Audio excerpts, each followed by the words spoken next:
Morning from Berlin, 10 a.m. series today with Ulrich Obrist. I think probably with him it's 9 a.m. if I'm not wrong. So, and I fix this one here. Getting better and better, I think, each time. Okay, so, and Hans, let me see how I find Hans here.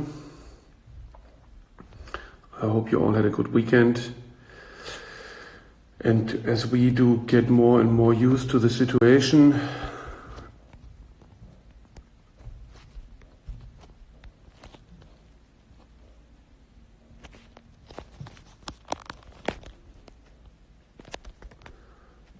so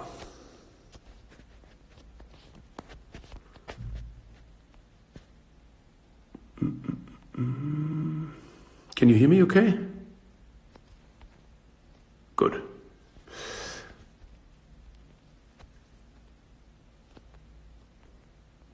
Here we are, Ulrich Obrist. Good morning. Hi, good morning. How are you? Good, and you? How are you doing? Nice to see you. Hans, where are you? I'm at home, yeah, self-isolated in London. Where are you? I'm also at home, but I mean, I live in the Galerie. So I am really privileged and comfortable because we have I can go spend some time in the big space, and also we have a garden and courtyard and I mean, anyway, in Berlin, it's still pretty relaxed, also from the regulations. I mean, how's the atmosphere in the UK? It's kind of like a symbolic, however you stand towards Boris Johnson. It's a really, he's hospitalized last night, right? Yes, and also it's really now only possible to go out once a day. So the idea is to, go and exercise or go on a walk once a day, and only for, urgent for groceries or pharmacies or things like that. And otherwise, everybody's at home. Yeah, and Hans Ulrich, I think it's you are a little bit like what Lee Edelkort is maybe for. So what I would like to ask you or discuss with you, now we of course deal with a urgency of reacting and trying to find ways to transform culture and art only temporarily in formats like we do now, but in a longer perspective, where do you think do you see chances for us from this crisis? What do you think how we can transform it into a positiveness? Yeah, I think there are many dimensions, to consider. I mean, I think the current moment is, of course, foremost, about saving lives and about saving, livelihoods. At the same time, I think it's important to think also about, actually something came to my mind last week, which is a long time ago, I met the photographer Helen Levitt, and she was in her 90s then, and used to be friends early on with Walker Evans. And she said, should there ever be a very big crisis in the world, as it was in the 30s, we should really think about how to support artists. And I think that's something in the forefront immediately of my mind. What can we actually do to support, to support artists? And Helen Levitt pointed out this very interesting, project which the Roosevelt government had done, which actually came out of Mexico initially, because Mexico had in the 20s this program where the government, employed artists to do murals. And then in the 1930s, around 33, the American government did the PWAP, the Public Works of Art project, PWAP. Yes. And he had the aim, of course, to give work to artists. And if it's Lee Krasner or Pollock also, right? Yeah. Pollock, etc. They are part of this Federal Emergency Relief Administration support, and it was centrally organized in Washington, and then through actually museums, organizations, through volunteers in 16 states. It was a very democratic method of supporting artists, paying artists also, and at the same time I think very importantly, also bringing art, outside the world of exhibitions into society, right? And I mean, I think that's something the world needs art, in that sense. And I think it's a very interesting project to think about. And the other project I think which is interesting to think about is Barbara Stevini and John Latham's project. They, in England actually in the 1960s, and Barbara Stevini just passed away a few weeks ago, so I think it's important to remember her. They had this very interesting project called Artist Placement Group, APG.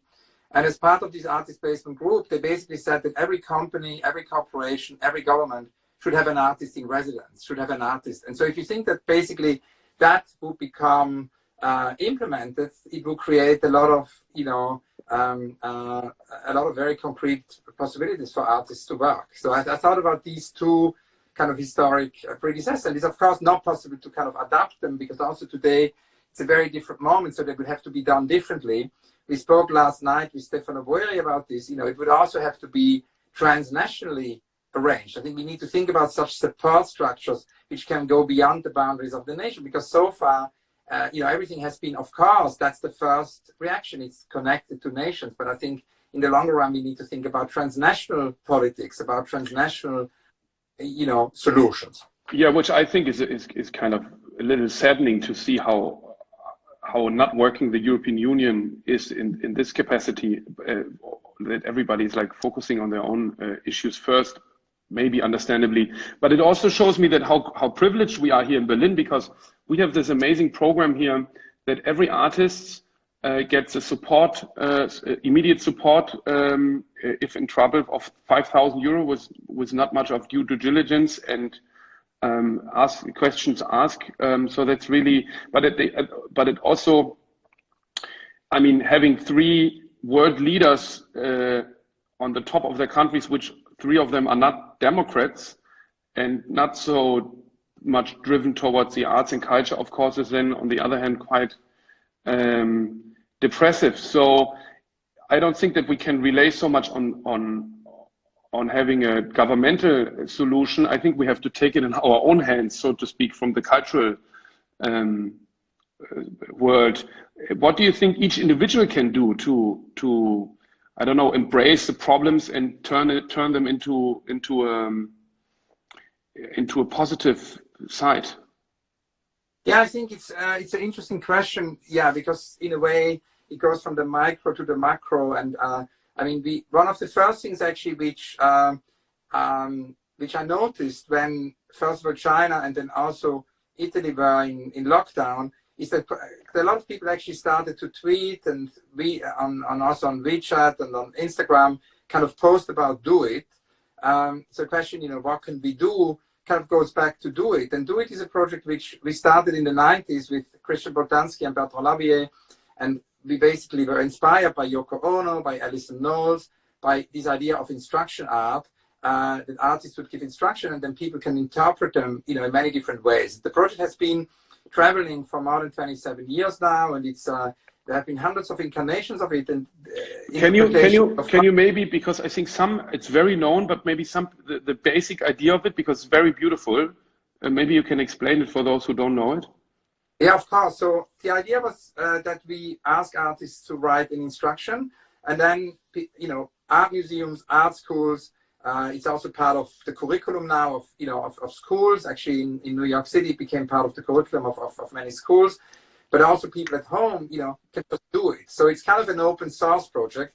And I mean, one of the early projects was Yoko Ono, the wish tree, that we can just, write down a wish and do it. And at the same time, Alison Knowles, with basically focus on red objects, but at the same time also Erwin Wurm, what you can do at home with a sweater, was in 95, was one of the early participants in that, or Franz West, who basically invite everybody to take their broom at home and transform the broom into a Passstück, right? But then also includes also instructions, for what we can actually do with someone else or for someone else. Louis Bourgeois gave the instruction to, that we should smile every day at the stranger. That's obviously a bit more difficult now, but we can do it from a distance. We can do it mentally also. yeah, mentally, but also it's nice to smile from a distance or from via the balconies or, you know, from a distance. And at the same time, you know, Jeff Guys had early on this idea because he said, you know, he had no money. So he sort of said, you know, people should send him money.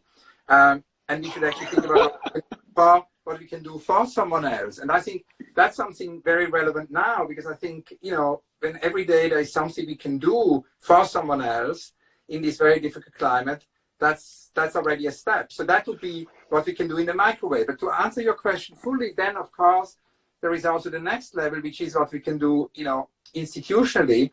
And I think, as you said, you know, it will be very difficult because in some countries there is support, in other countries there isn't support, in some countries there is immediate support, but what will happen in the longer run, you know. So I think that it will be very important to organize, self-organized systems of support. And I think that one of the most important things is that there is solidarity and that there will be many, many collaborations between institutions, between organizations who all join forces. So that would be the next step, right? So we can do things on a very personal level, do something for someone else.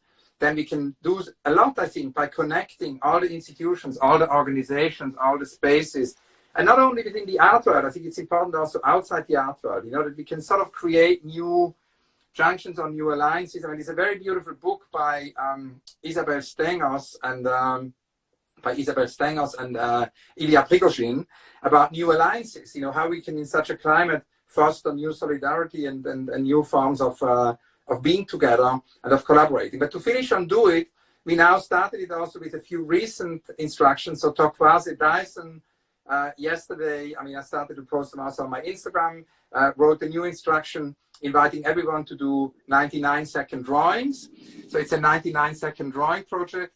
And at the same time, we have Simon Forti, the choreographer, who actually invites everybody to make their own mask, what she calls the mask culotte. But all these instructions, you can see them on the Instagram. Mm-hmm. Yeah, what comes to my mind when you say this is that we also can. I read a great article, for example, on Onkawara. Of course, most of us at least, know the work very well, but it was like kind of exploring Onkawara's work on what we can take from it now. And I think that was also very kind of helpful to look at I don't know, artists and practices we know and we are familiar with, but to look at them again and revisit them from our perspective now. And I thought that was very very interesting. And what I also find interesting is that, for example, we started here with the gallery. We started open calls, like about every 2-3 days. We do open calls with random artists. They can invite themselves, and then I have a look and discuss with them, and also with the audience, which is also watching their work, and find it very interesting that the reason to do this is to stay connected and also to underline that we are one art world. But what I find very interesting is that I would not have come to this idea without this without this crisis or this moment of isolation. And I find it then again surprising that sometimes we need these, I don't know, traumatic, disruptive moments to come to new ideas. And have you experienced that in your own life in the past? Yeah, I think, I mean, there is a really interesting poem by a really interesting text by Anne Boyer, which has somehow to do with that, you know, and what talks about this current moment of very violent moment and traumatic moment. It's a text called "This Virus." Anne Boyer, here is a quote: "We also must engage in large-scale social distancing. The way social distancing works requires faith. We must begin to see the negative space as clearly as the positive. To know what we don't do is also brilliant and full of love. We face such a strange task here, to come together in spirit and keep a distance in body at the same time. We can do it. I'm writing this because I want the good in us to break through the layers of hateful nonsense we've been drowning in. I think we can be good, but we also must prepare for, she says, for the opposite." And I think that idea that, you know, we can clearly see the negative space as the positive connects to, what you just said. And I think in a way, we can see it also now in all these, amazing texts which have been written. I mean, Bruno Latour has, for example, written a very important text where he talks also about, the current moment, the current very challenging moment, as almost like a rehearsal for what's going to come afterwards, which is, of course, the big challenge of climate change, which we shouldn't forget. Absolutely, absolutely.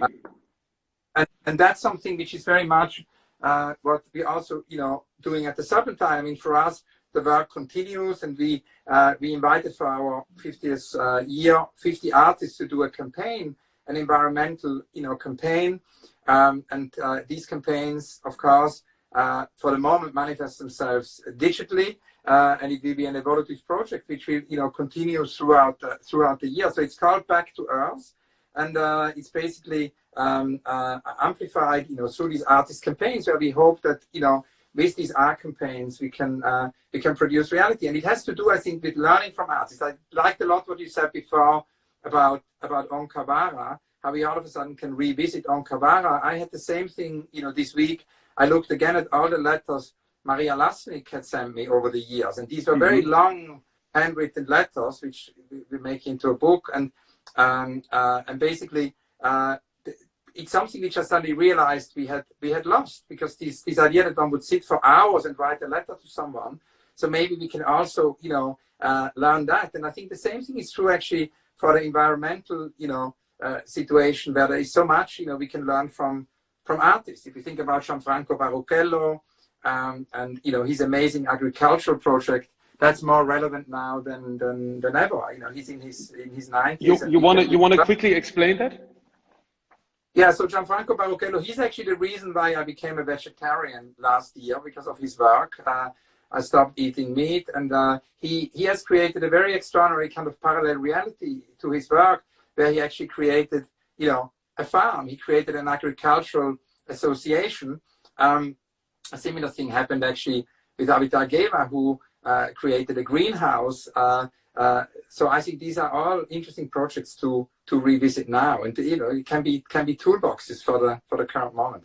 Yeah, what I think really interesting is that we will really think twice now if we need to even go throughout only the national country before we even bought a plane to go international, because this crisis pushes us into new technology of Zoom and Slack and what we are doing now, and makes I find often meetings, physical meetings, obsolete and digitally often way more efficient in the way you can work together on projects, because you can share. I mean, also for me with my vision, I can get documents shared on a much easier way than on other bases. So I think at least I really try hard to see the positive elements in this, and I understand that it's getting more and more dramatic, especially in New York. But still, I think we only get through this with having a positive outcome in focus. And meanwhile, do you have which content you find interesting? What are you looking at? What stood out, and what can you recommend us? I think and I agree with you fully, about the positivity. And I think that one thing which I really recommend to everyone who is listening this morning, and thanks, by the way, to all of you for being with us this morning. I think that the Instagram of Alice Rawthorne is really amazing. Alice Rawthorne. Alice, Alice, and then Rawthorne. RAWSTHORNE.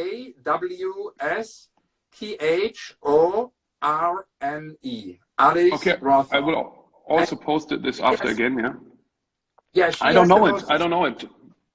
Instagram, and she, for example, you will see when you visit her Instagram account that over the last 2 weeks she has developed really extraordinary design chapters about what design can do during this moment of crisis. How design can actually be useful, how design can be helpful, how design can actually have a function function within this world. And that's, of course, very urgent design questions. No, I mean, first of all, the question of graphic design, the question of mapping the crisis is addressed in analysis, but then also the question, of course, of 3D printing, of urgent medical equipments, and all of that. It's an incredibly deep and wonderful text Alice has written over there. I mean, her Instagram account is always brilliant because she has every week a different theme. Very often she also revisits design history. And but these last 2 weeks, I think, are particularly important to visit her account because it has all to do with the current moment, with understanding the current moment. And I think it's interesting also because she describes what design can do, and it gives us lots of ideas of what we can all do, to be useful and in this current world.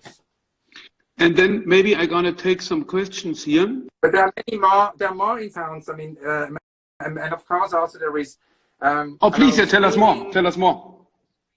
I mean, I think also my partner Ku Ku has actually started to publish these trees. She has been drawing trees, so there's a whole series of trees we can follow on her Instagram account. And then the design group Forma Fantasma have basically an ongoing Instagram account about design and ecology. But I can send you a list.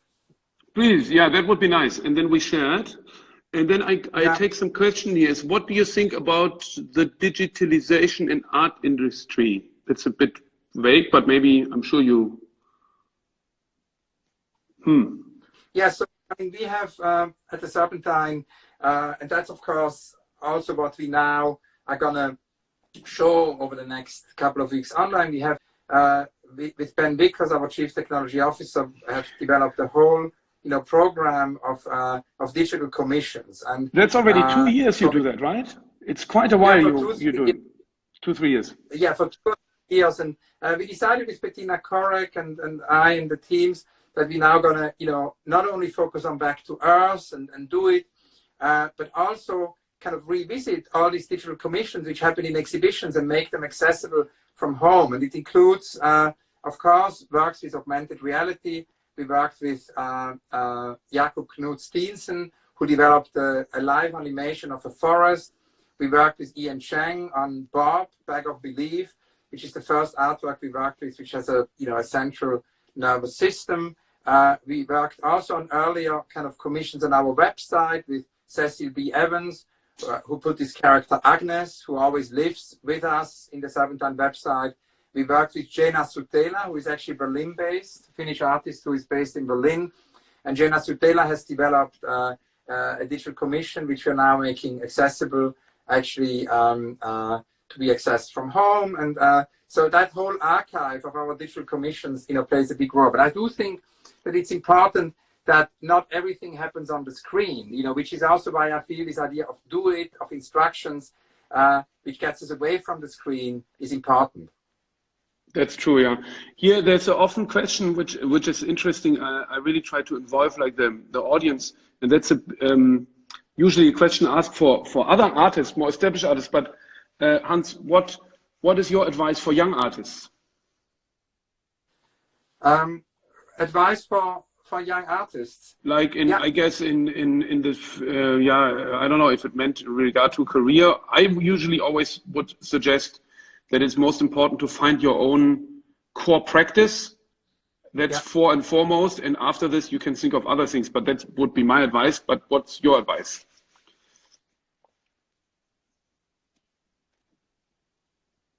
Oh, because there was an interruption. Yeah, so I now I hear you. So I said that my advice usually is that before anything as an artist you need to find the core of your artistic practice, which is really difficult. I think that's so difficult to understand what your practice is about. And once you did that and achieved that, which I think is, I mean, I thought of it and I know I wouldn't be able to do it.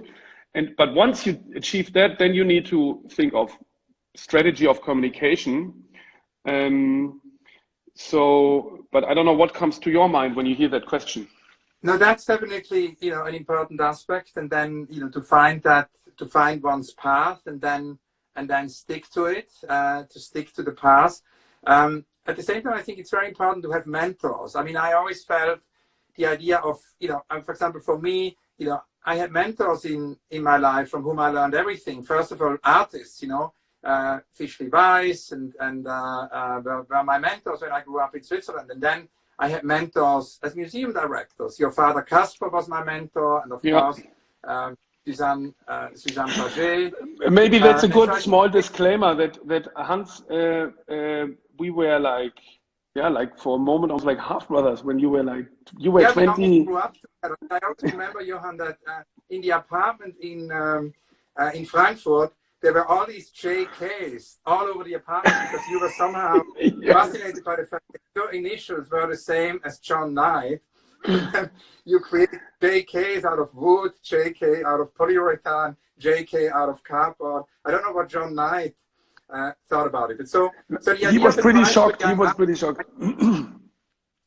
The advice for young artists, I think, is to find mentors. I think it's interesting because for me as a curator, it was very important to have mentors. But I think it's also important for artists, and it's always fascinating how artists very often younger artists work for artists and learn from them. And I think this idea of finding a mentor is very important. And then the third thing kind of goes back to goes back to this idea of a DIY spirit. I mean, I think very often, a lot of exhibitions have been self-organized by artists. I think it's important if we look at artists, and that's particularly important now, at the moment where so many exhibitions are being cancelled or postponed. I think the DIY thing is very important, that a lot of, 20th century art history is full of exhibitions organized by artists. I mean, Yoko Ono organized all these amazing events, in her house in New York in the 60s. Or if you think about the Dada history, the Dada Fair was organized by artists. Duchamp organized. Leonora Carrington always told me about the, Duchamp's surrealist exhibitions where he as a curator. So the idea that actually artists self-organize often exhibitions, and that one doesn't have to wait necessarily until one is offered an exhibition. One could just start somewhere. I mean, when I started the kitchen show, and maybe it's also interesting in relation to the current idea that we are basically in self-isolation. I mean, my curatorial activity somehow started in an apartment when in St. Gallen as a student, I was at the university, I transformed my kitchen into an exhibition place. And I had no money. The show had a budget of maybe 200 euros. And basically, I would just basically invite my friends to come and see this exhibition. Fischli Weiss did a kitchen altar.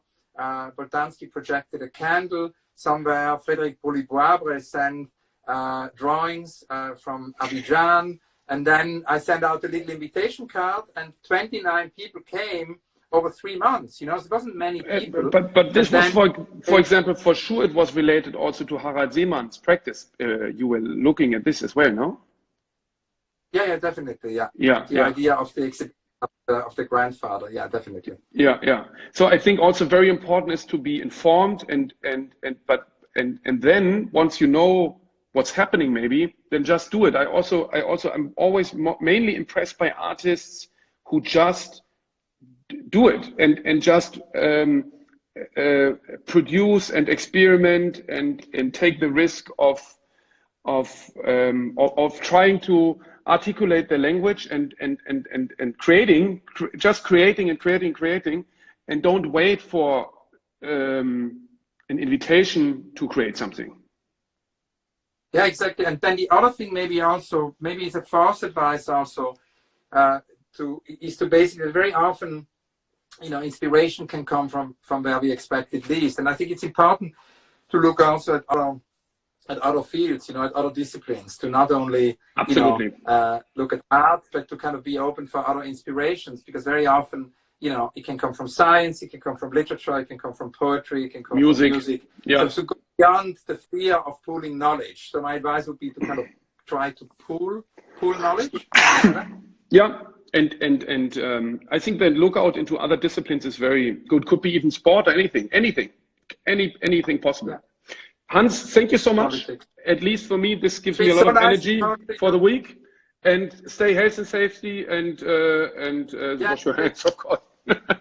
Ciao, say hi to Cool. Bye.